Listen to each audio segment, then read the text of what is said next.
রাজবংশী ভূমিপুত্র উত্তম কুমার ব্রজবাসী, ফালাকাটার জটেশ্বরের বাসিন্দা অঞ্জলি শীল, মাথাভাঙার নিশিকান্ত। বাংলার আরও এক বাসিন্দার হাতে এনআরসি নোটিশ ধরালো অসম সরকার। চর্চায় এবার কোচবিহারের তুফানগঞ্জের বাসিন্দা মমিনা বিবি। 1 বছরে 3 বার মমিনা বিবির কাছে এনআরসি নোটিশ এলো অসমের ধুবড়ি থেকে, কিন্তু অসমের সঙ্গে তার কোনো যোগাযোগই নেই, এমনটাই দাবি করছেন মমিনা বিবি। তিনি বলছেন তার প্রথম বিয়ে হয়েছিল অসমের এক বাসিন্দার সঙ্গে।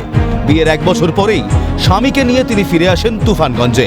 তবে অসমের ভোটার কার্ড বা কোনো বৈধ নথি ছিল না তার। দ্বিতীয় বিয়ে হলেও আপাতত 2 সন্তান নিয়ে তুফানগঞ্জে থাকেন মমিনা বিবি। আপনার বিয়ে কোথায় ছিল? আসামি। আসামে। কতদিন সংসার করেছিলেন? 1-1.5 বছর। স্বামীর বাড়ি কি ওখানে? হ্যাঁ, স্বামী এখানে এসছে? স্বামী নিয়ে এখানে আসছি, তারপর আবার বিয়ে করছি। ওর স্বামীও মনে করেন সারার মতন। এখানে তো আমার ভোট হয়। এখানেই ভোট হয় আপনার? কে কে আছে? আসামে তো আমার একবারও ভোট হয়নি। আসামে একবার ভোট দেননি? আচ্ছা, আপনারা কি তাহলে মানে এদের সরকারি ভাষায় তাহলে অনুপ্রবেশকারী? আপনার কি অনুপ্রবেশকারী?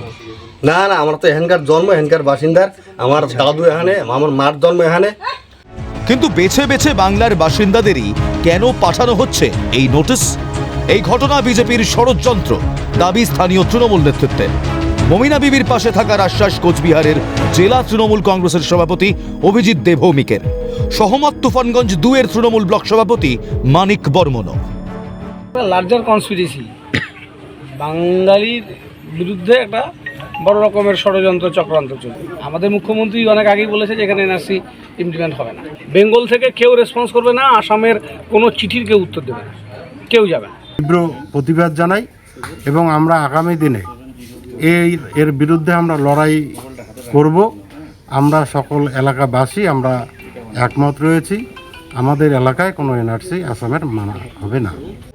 যদিও তৃণমূলের অভিযোগ মানতে নারাজ কোচবিহার জেলা বিজেপির সহসভাপতি উজ্জ্বল কান্তি বসাক। বিজেপি নেতৃত্বের পাল্টা দাবি, তৃণমূল ভুয়ো এনআরসি নোটিশ বাসিন্দাদের পাঠিয়ে বিজেপি সম্পর্কে ভুল বোঝাচ্ছে।